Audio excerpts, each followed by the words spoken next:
Morning children. ఈరోజు మనం ఒక కథ చెప్పుకుందామా? ఆ కథ పేరు కోడి పిల్ల కథ.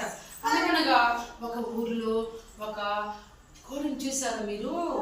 కోడి ఎట్లా వస్తుంది? కొక్కరుకో అంటుంది, ఉంటుంది, 2 కళ్ళు ఉంటాయి, దానికి ఒక తోక ఉంటుంది, దానికి 2 కాళ్ళు ఉంటాయి, దానికి ఒక చిన్న తల ఉంటుంది.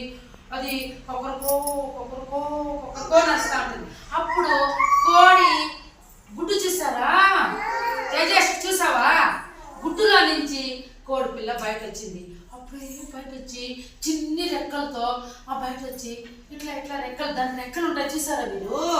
ఆ రెక్కలతో ఇట్లా అనుకుంటా, అమ్మా అమ్మా నేను ఇప్పుడు ఏం చెయ్యాలి అని అడిగిందంట. ఎవరో? కోడి పిల్ల వాళ్ళ అమ్మని అడిగిందంట.